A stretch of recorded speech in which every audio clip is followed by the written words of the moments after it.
international organization. We're going over the papers for cosmopolitan democracy. Oh yeah. Okay. You can clip this if you want both hands.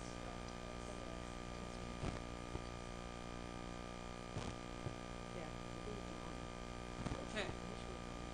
Yes. It says on. Oh, really? Maybe the power's off.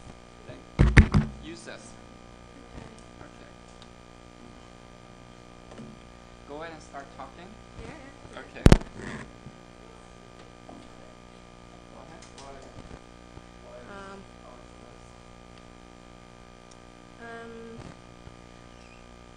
Okay. Never mind.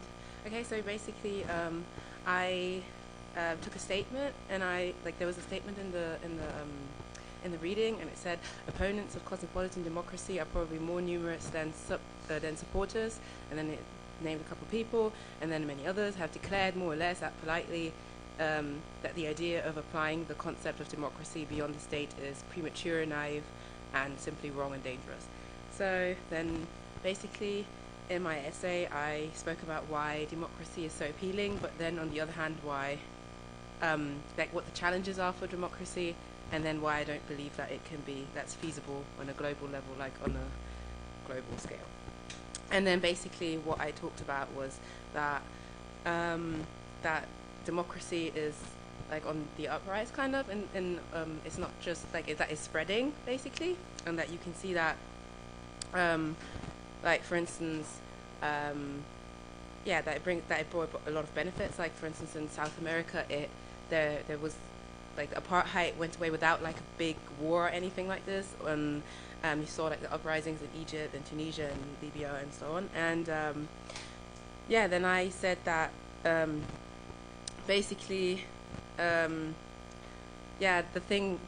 another positive aspect of democracy is that they don't really wage war against each other, and also like the intellectual freedom that that promotes economic growth as well and progress. But what is your main claim in this paper? Yeah, I already said that when you left. Sorry about that. So Repeat that. Could you repeat that for me?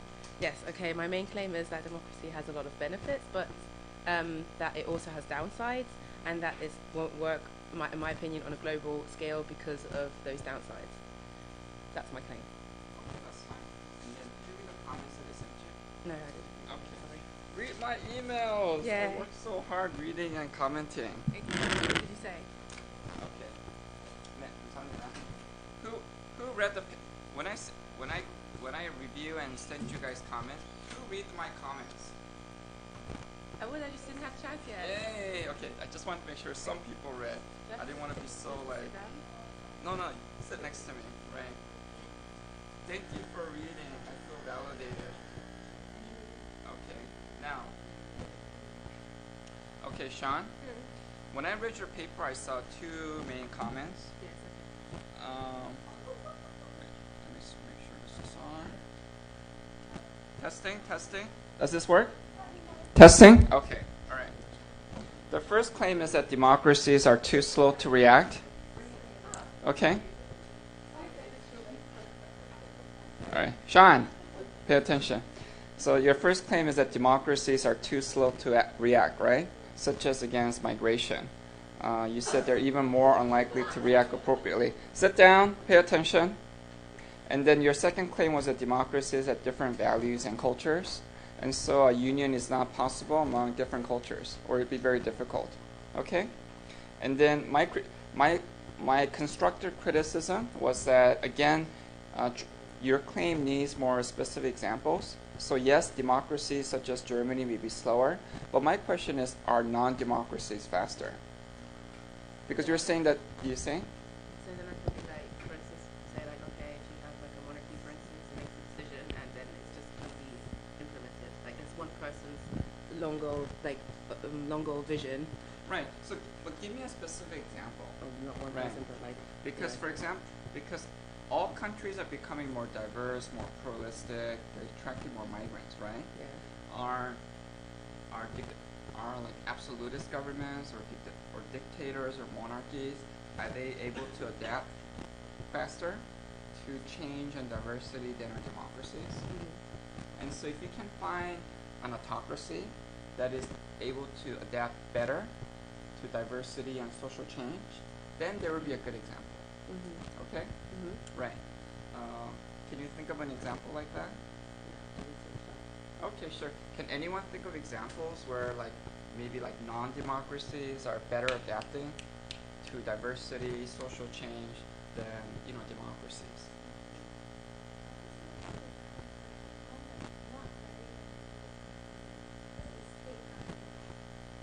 Okay, but you want to come here? Come on, it's okay. We're not gonna bite. Because I actually think Singapore is a very interesting example. It's not exactly okay. Yes. What's your name? Media. Lydia. Okay, so tell us about Singapore.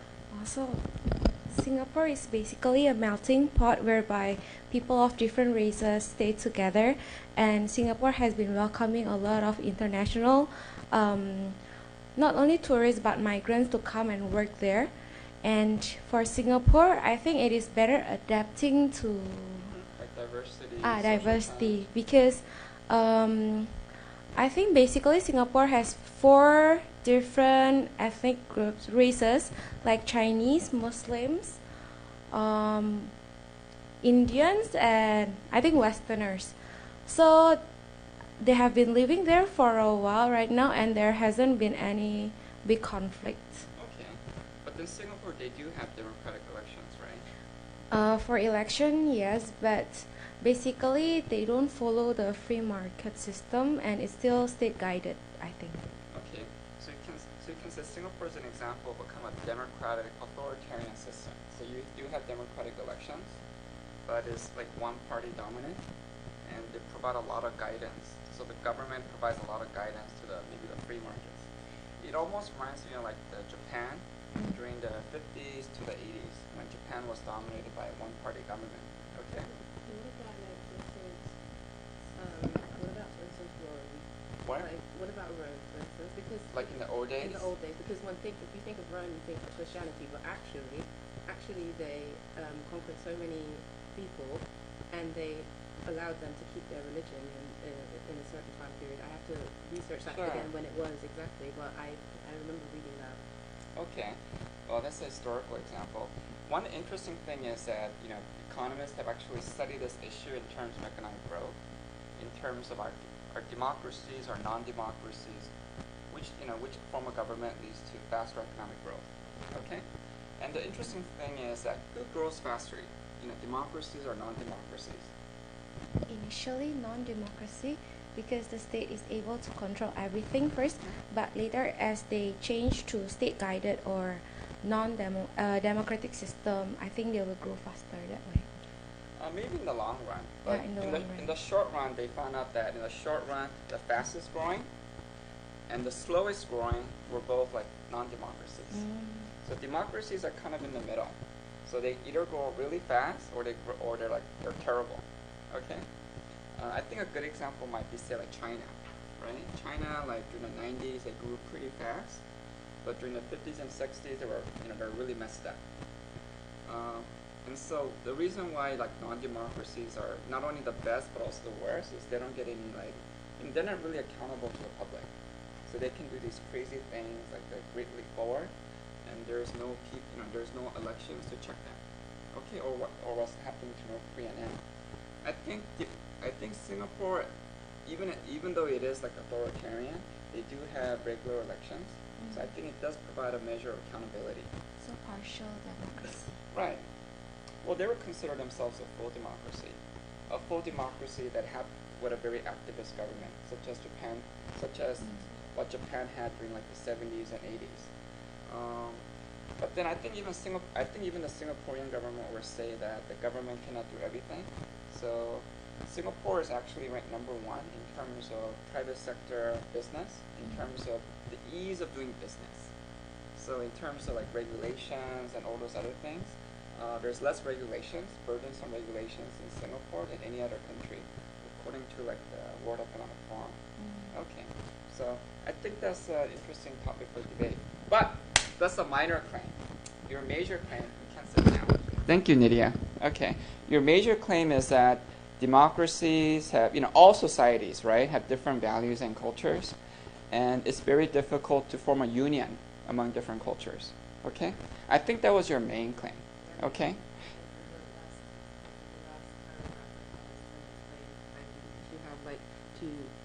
If you simplify the situation and you have, for instance, two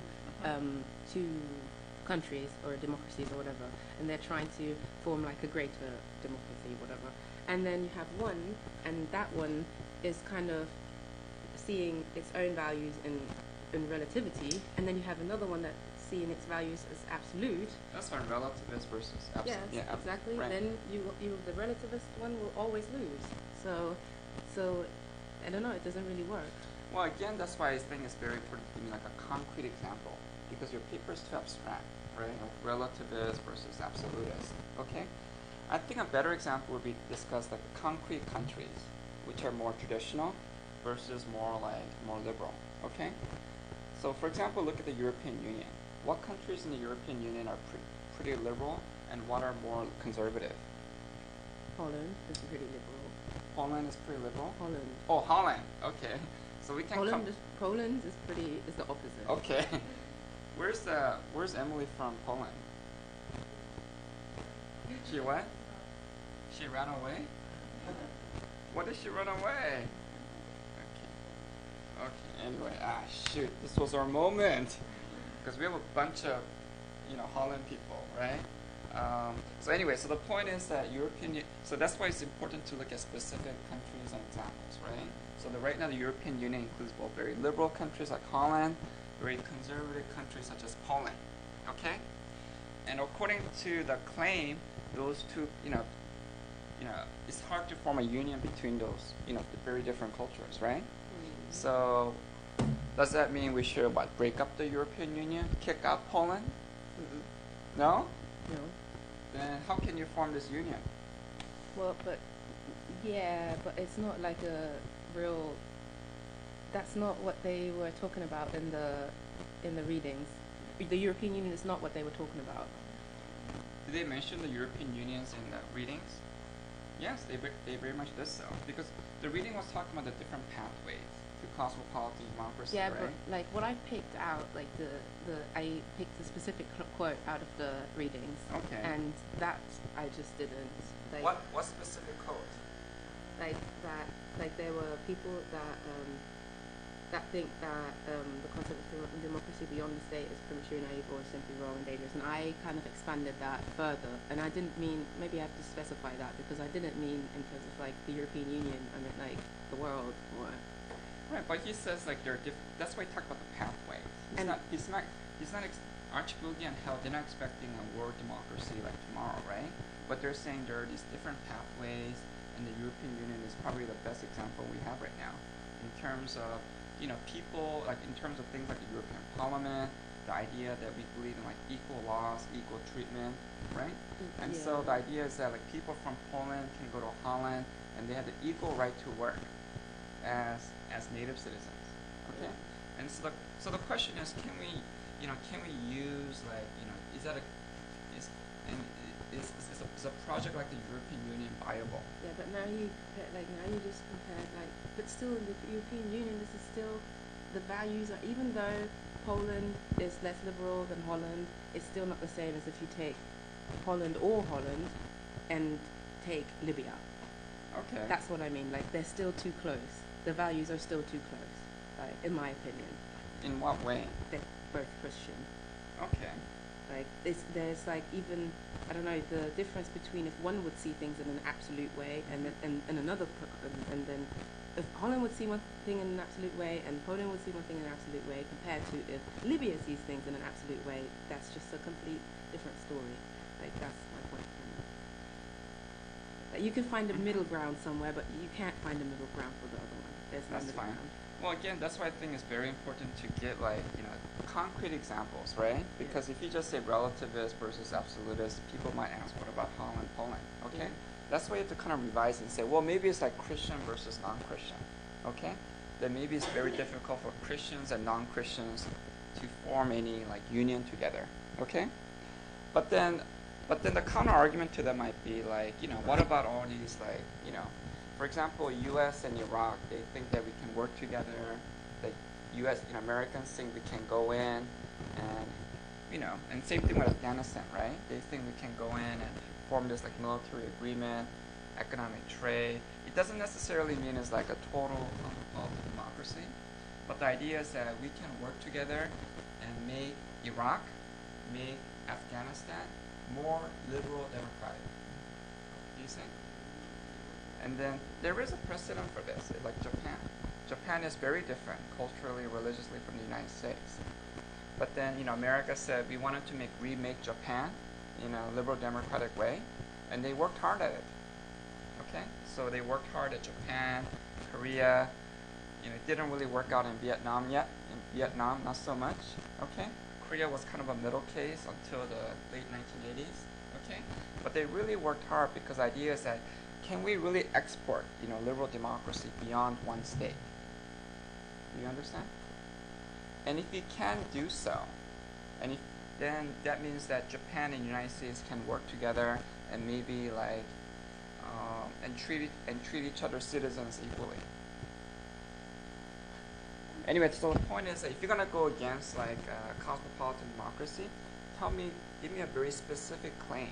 Okay? Don't just say a lot of people disagree with that. Tell me which aspect of Archibaldian held that you might disagree. Okay?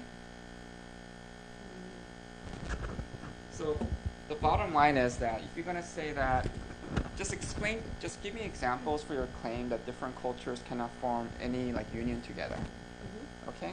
And then so explain the conditions where they might form a union and the conditions where they might not form a union. And tell me what kind of union you're talking about. Okay? So you can say anything you want. I just want you to give me like very concrete examples. Does that sound fair? Yes. Okay, thank you. Yay. Everybody, thank you, Sha. Yay.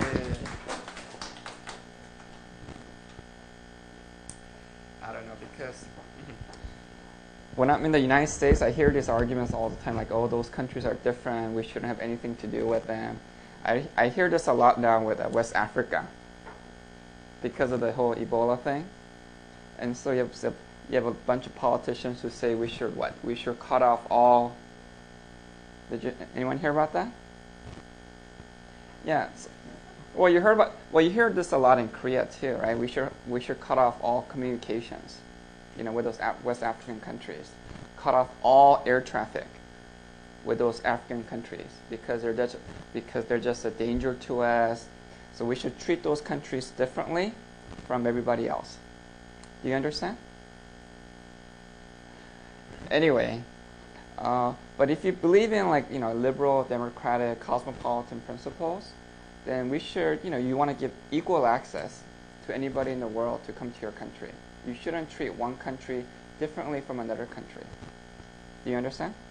Okay. All right. Let's moving on. Is Lee Hyunju here? Yes. You were late, but I love you. Thanks for coming. The number 1, don't be late. Number 2, don't use Hangul. Use MS Word, okay? Because most people, they don't have Hangul in their word processor. Okay. What do you want? So what is your paper about? My paper is democracy cannot go well. Okay. Why not? Because the ICC is proposed one of the paths to cosmopolitan democracy by Archibaldi and Held, but it is hard to operate well. Why? Because you're saying because of state interest? What do you mean by state interest? the state interests are for their own state interests. That's fine. For example, especially in this case, I considered Chinese. Okay, China? Yeah, China. Okay. Explain. to operate ICC, it need China's agreement. Okay. But China, in my opinion, China will not agree the ICC. Right, because of their national interest. Yeah. What is China's national interest? That's what you have to tell me. Don't just say like because of national interest. You have to tell me what is China's national interest that makes the ICC not work. You know, in terms of North Korea. So China's national interest is what? China's now doing the history making project named 동북공정. And they say the North Korea and the 고조선 is their history. Okay. And now the North Korea is in dictatorship, so they are very poor and cannot expect the help of international. International community. Yeah, So you're saying that it's in China's interest to keep North Korea poor yeah, I think because they want to take North Korea's land? yeah, that's one of the reasons. Okay. And North Korea cannot expect international community's help, so they are now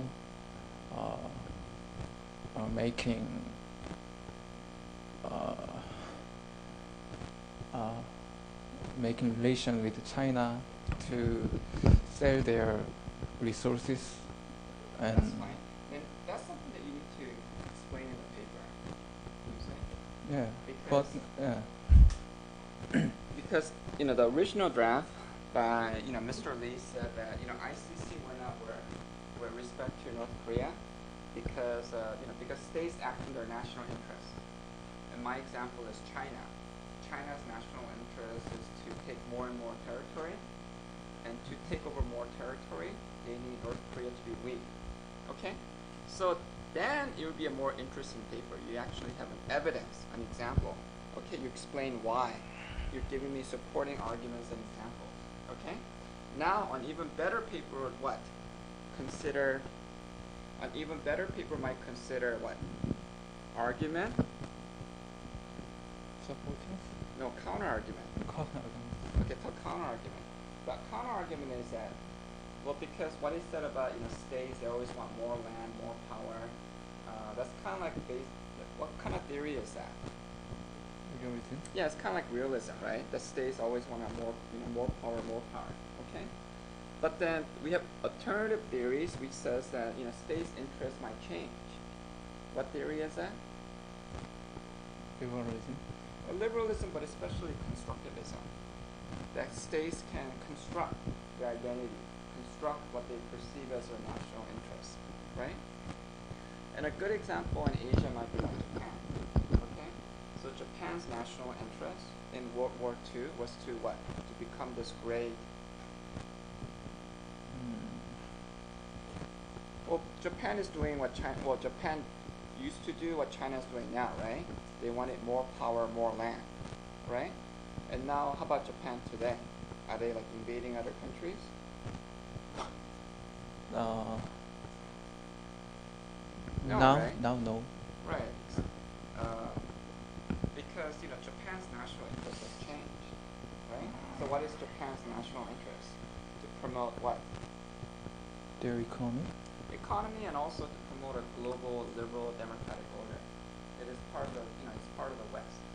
Okay. And so I guess the strongest counter argument is that national, not all states pursue national interests narrowly defined.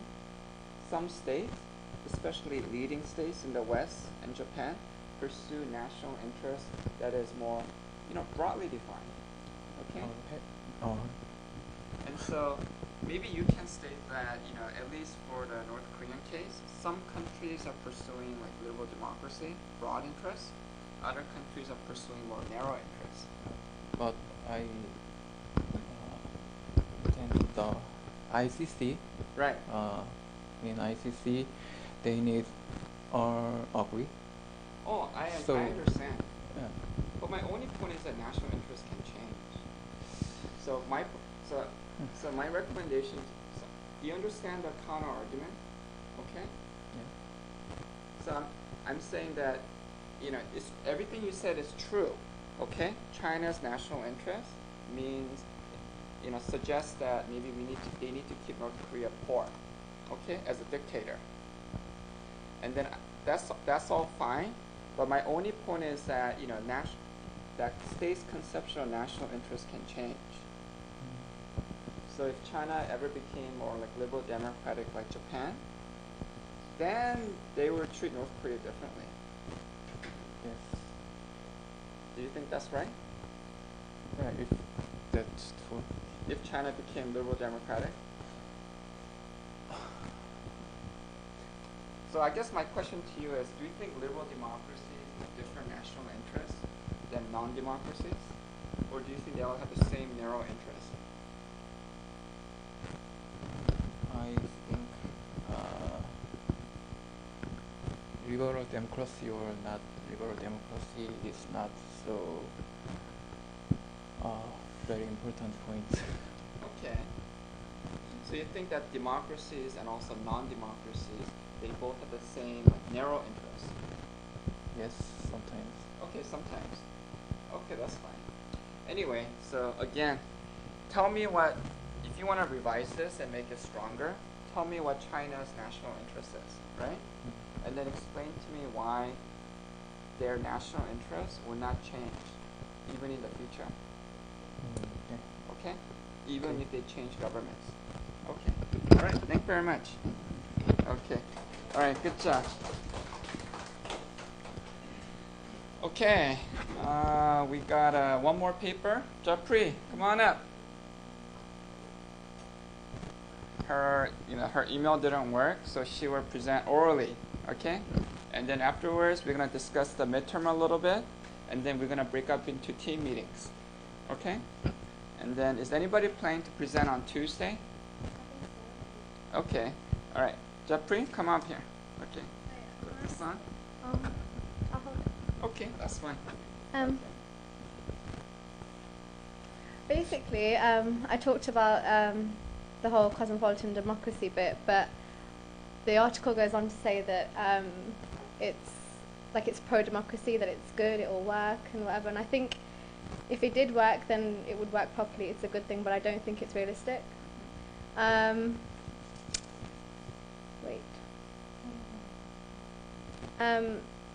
talked about how like international organisations and stuff play an important part in it.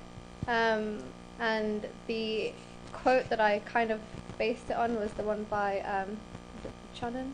Is that his name? Yes, something in the article mentioned something. He said something, but he said that in order to tame world politics, it is sufficient to make international organisations more accountable, require governments to obey the rule of law, and increase the number of democratic countries worldwide. And I agree to it to a certain extent, but I think that making require governments to obey the rule of law, I think it's just not possible. If you look at, and when it says that you have to make international organisations more accountable, I talked about the example of Rwanda, the genocide that happened in Rwanda. I don't know if you know about it. So the Security Council took forever in saying that it was a genocide. So when something like that happens on a global basis, and you kill up to a million, I think it was 1 million Tutsi and Tuts and Tutsis in 100 days, and they take forever in labelling it as a genocide, they should be held responsible or accountable for what happened, because they delayed the process in sorting it out, but they didn't, if that makes sense. Right, so you're saying the United Nations did not intervene? Yeah, they didn't quick enough. And then it says that you should have states they should be held responsible. So you have the UN, which was created so wars don't happen again. You have the after the whole Rwanda thing happened, there's institutions that are created so things like this don't happen again, but no one follows it. For example, when the US invaded Iran, Yes, in 2003, the Security Council said don't do it. They condemned them for doing it, but they did it regardless. But when America went in anyway, there was nothing, there were no repercussions. So I think if you're going to have, to have like a global sort of governance and like democracy kind of thing going on, you have to have some sort of consequence stage. But I don't think like it would work, because the states that are strong enough and powerful enough won't necessarily follow it, if that makes sense. Okay. Does that make sense? Okay. It makes sense in my head, No, but I think that's fine. but I think I'm going off on a tangent a little bit. Well, for Archibugi and Hell, the idea is that cosmopolitan, everybody knows what democracy is, right? Cosmopolitan democracy can be built beyond borders. Democracy is, what are some elements of democracy? Democracy is that everybody's equal under the law, right? Everybody is held accountable to the law, right? And then everybody has kind of like maybe they can, maybe speak their voice, have their voice heard. And so the question for the authors is, can we move those ideas beyond one state borders? Yeah, but you can't. And no, let me just. And then the Sorry. and then the one example would be, and the examples would be things like the European Union. Okay. Now, Jeffrey makes a really good question. Like, how would that really work? Okay, and is it working now? Okay. And one of our key cases is Rwanda. Who heard of Rwanda? Okay, who has not? You heard of Rwanda? You can pick something more Okay. relevant, like what's Rwanda's going on in good. like the Middle East and stuff. Actually, I think everybody knows. I think Rwanda is Oh, very okay. because it's actually a very important case because it was actually like modern day genocide, right? More than more than a billion Hutu and Tutsis. Tutsis died, okay, and some moderate Hutus, okay. And then in this case, the United Nations did not intervene, okay. But then, what happened after Rwanda? Do you remember?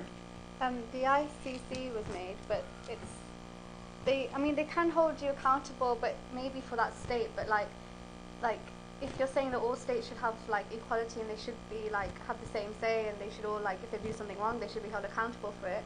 Some states will be and some states won't be. Like if you look at like the Middle East, for example, now like who's being held responsible for what's going on there? Sure. That's fine, but I'm not here to say I agree with Archibugi and Hell. I'm just here to play like a little devil's advocate. Okay. And then if I were the authors, I might say that even in the West, democracy was not like one step. It was always a very incremental process. Okay. So like in England, it was first like a rich white man, and then slowly like working class man, slowly other groups. Okay. It's a very incremental process. Yeah, but And so my question is, are people learning from these really bad things? Is there like incremental progress? Okay? Because what happens, so I'm just saying from the devil's advocate point of view, okay, the counter argument would be that, what happened at Rwanda was really bad, and the world community did respond. They formed the International Criminal Court, and they also passed a new doctrine called, R2P, right? responsibility to protect. Yeah. Okay. And maybe it doesn't work all the time, and maybe it's still a developing thing, right? But because of this doctrine, because of the International Criminal Court, and also because of the growing global consensus, that it would be very difficult for a new Rwanda to happen today, because anytime you have this kind of if the world community if they do have that good intelligence, they get word that a lot of people are gonna die. No, I agree that it will take time and stuff, but I don't think it will ever get to where they want. I think it would be great if it did. But they never said it's gonna happen right away. But they they talk about this pathway. Yeah. Okay. Right. And so the question is, do you see so you have to critique the pathway. Do you see a pathway coming? Is it working? Is it incremental, or is it just going backwards? Yeah, I understand. I just think each country has its own ideology. So some are liberal, some are kind of some believe in liberalism, some are way too realist. So I think countries that are really realist, I don't think they'll ever change. That might be true, but you can say that, I'm just saying from a devil's Yes, advocate. yes, yes. That today we have global liberal democratic norms that constrain even the most like autocracies. Okay, so if you look at like even North Korea, right? North Korea actually responded to the United Nations because the United Nations, specifically the European Union, you guys, right? You're so proud. Okay, they proposed a resolution to critique North Korean human rights. Okay, and did North Korea say like I don't care? No, they actually went to the United Nations to defend their human rights record, right? So they felt compelled to at least like explain themselves. And so I guess the point is that it doesn't necessarily, it may not have like 100% effect, but it does have some effect. So I think North Korean government is very aware that the world is watching and they're being judged by this global standard, and so it always puts this like constant pressure. So that just would be the devil's advocate critique. Yes?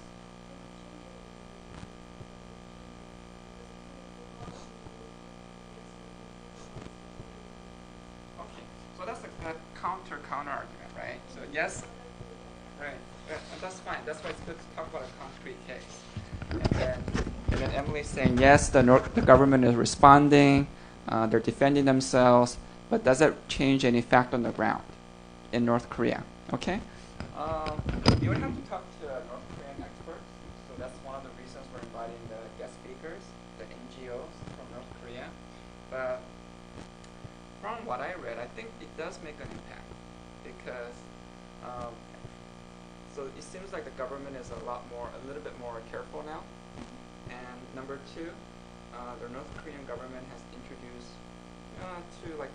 they go back and forth. They're introducing like free market reforms. Because they got a lot of flack, before for not only violating human rights, but letting their people starve. There was like this mass famine, okay? And maybe in the old days, you can have mass famines and other governments don't care, they don't criticize. But today, if a mass famine in your country, other governments notice, they criticize you.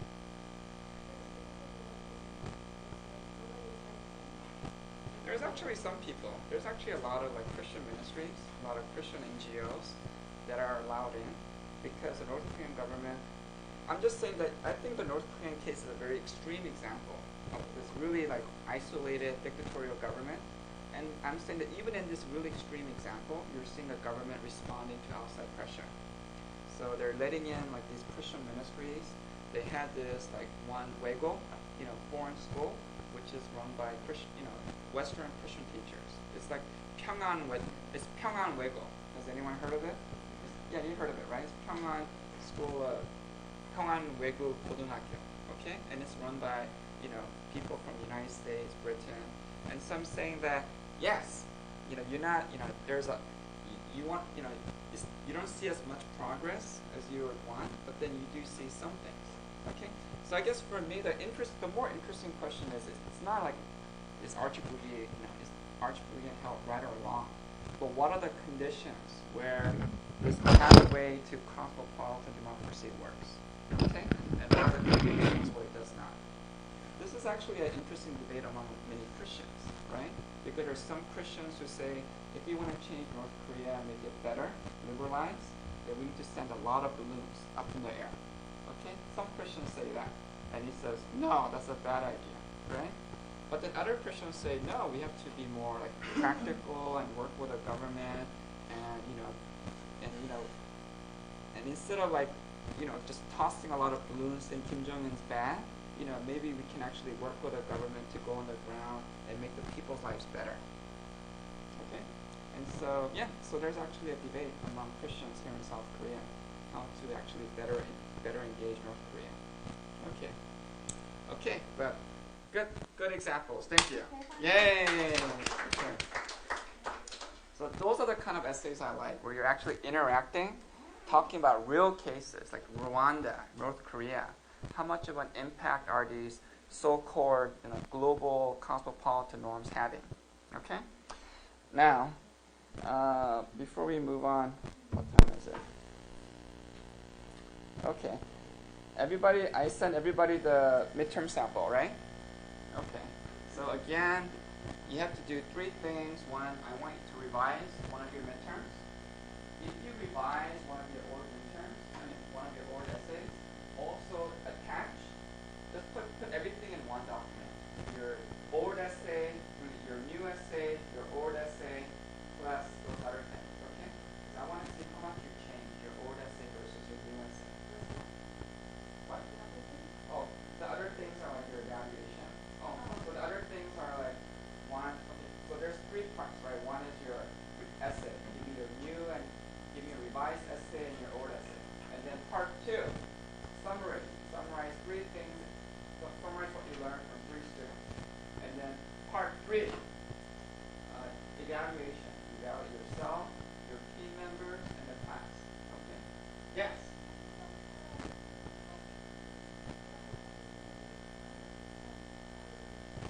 No, just 3 students. Right, just evaluate like 3 students. Right. We always do that in the past too. You don't evaluate everybody. Just evaluate 3 people who you thought was like very helpful or not very helpful, and that way I can give them like extra points or minus points. Okay? And then I give examples here, right? So Mr. Kang always contributed, always well prepared, always attentive. Okay? Miss Lee, sometimes, frequently. Okay? And then LA girl, I couldn't find her name, but she's an excellent debater. Okay? So if you don't know the name, just say LA girl, Holland girl. Don't do Holland girl, there's too many. Okay? But maybe the tall Holland guy. Okay? But try to remember their names. Okay? So evaluate yourself, were you active or not active? She said that, yes, I missed 2 classes, but I wrote every weekly summary, 2 essays, 2 discussion papers. Tell me what you did, okay? And then tell me about your peers, and then tell me about the class. Like, this class is great, this class sucks. And tell me how to make it better then. Okay? All right. Yes? It's due next week. I think I said it's usually due the last day of class. So technically, but then everybody wants an extension. So it's due next Saturday. Sounds good? Week 8. Right. Sounds good? Yeah. But you can turn it in earlier. Okay. So is that too late? Should I just make it due on Wednesday or Thursday? No. Okay. We don't have class Friday. And then Tuesday class is optional, but if I have students who want to present, then everybody has to come. Okay? Who wants to present on Tuesday? What? Yeah, then, well, if 3 people come, we're going to have regular class. Everybody has to come. Okay? So who wants to present on Tuesday? It's okay. We want to help each other and learn, right? Right. Is there something you want to present? You want to get feedback? Okay, 1, 2. Okay, you're 3. You're 4. You want to present again? Oh, okay, well, for CS. Okay, so raise your hand at the next class. Okay, that's fine. We're going to have class on Tuesday. That means we have regular class. Everybody has to come. What did you say?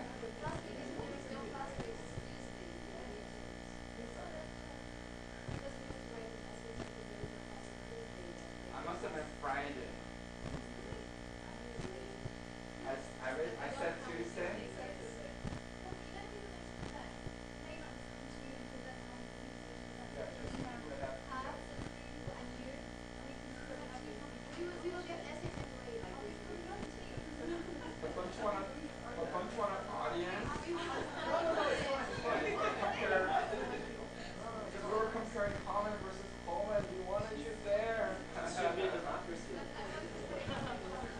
Okay. Okay, then we have a proposal from the floor. I guess we can try to be council democratic. So the idea is that you come if you want to come on Tuesday. Is that better? Okay. So who wants optional class on Tuesday? Who wants to make it mandatory? Okay. All right, Tuesday will be optional. No. Well, let me think about that. Okay, all right. Let's break up into team meetings. The same team as last time. Hurry up! Let's go. And then from the first team meeting, same. Oh, really? And you can join. Pick. Okay.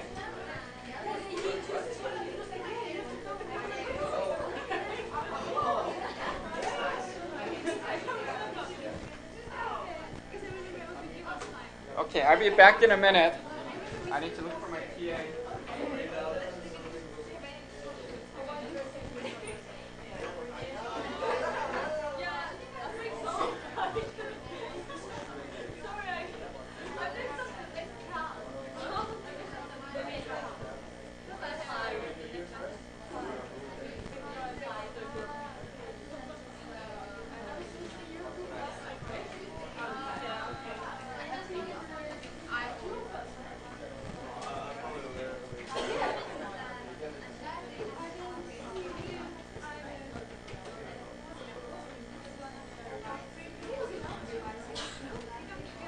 여기 1시간까지 하고 싶어서 15minut만 더.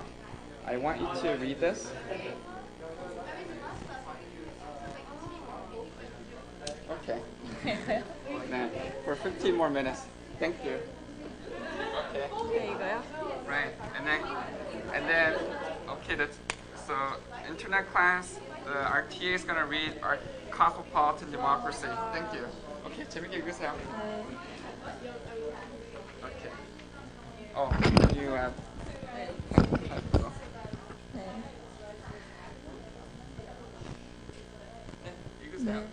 So let me read this for you.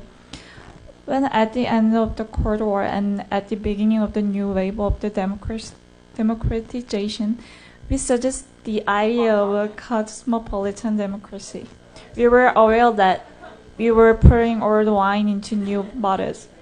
The attempt to make world politics more transparent, more accountable, more participatory, and more respectful of the rule of the law had pioneers spanning from Immanuel Kant to Richard Burke. Still, the idea that democracy as a concept and a practice could and should be applied beyond nation states was somehow innovative.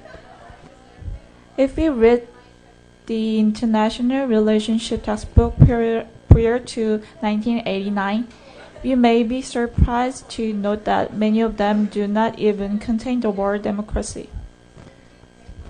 When the word appears, it is generally in reference to the internal political regime of states, and certainly not in relation to the possibility of reordering world politics according to democratic rules. Even international organizations were seen mostly as purely intergovernment bodies, and the prospect of making them more democratic was not contemplated. The European Union, the first international organization composed exclusively of democratic regimes and with some germs of democratic norms in its modus operandi, was mainly discussed in relation to the limits it imposed on the sovereign decision-making of its member countries rather than in terms of its ability to deal publicity with transnational issues. The state of the art was not very different in the realm of democracy theory. Most of the textbooks dedicated to democracy did not contain any reference to the problem of democracy beyond borders.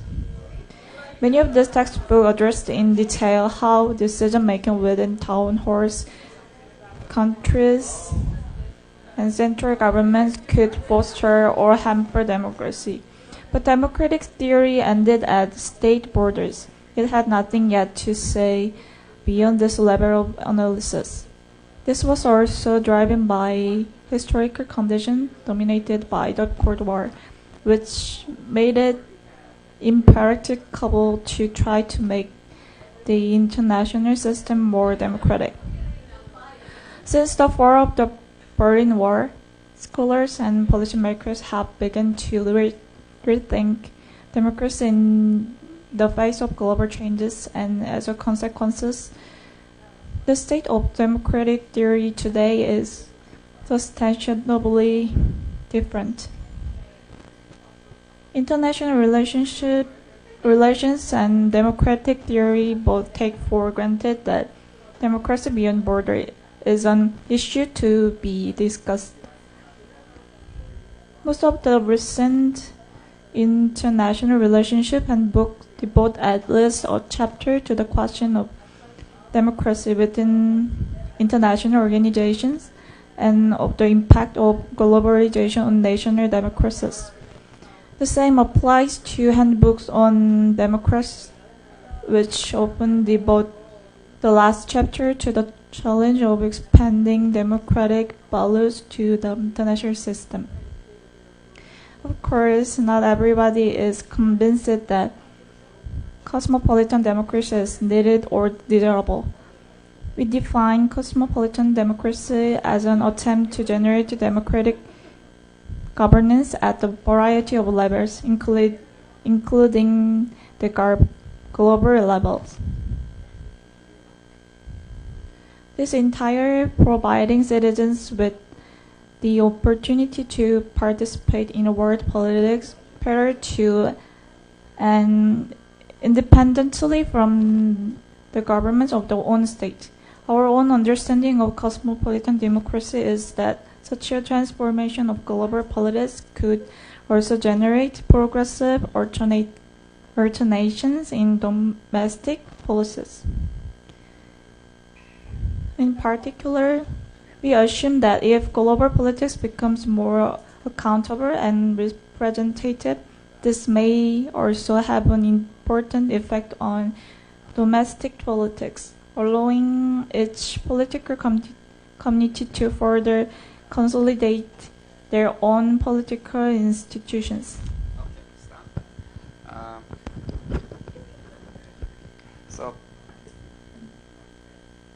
By the way, I think this is a good definition of cosmopolitan democracy. That we want to generate democratic governance at a variety of levels, not necessarily just global. It can be local too. Okay, so this is a good quotation if you want to write about it. Thank you. You can do the rest. As we will discuss later, this is why we prefer to talk about cosmopolitan rather than global democracy. While the democratization of global governance is certainly one of the main objectives of cosmopolitan democracy, it is not the only one. The term cosmopolitan democracy thus aims to incorporate change not just at the global level but also at the local, national, and regional levels, each of them aimed at increasing non-violence, political equality, and popular control. Opponents of cosmopolitan democracy are probably more numerous than supporters. Robert Dahrendorf, David Miller, Philip Schwitter,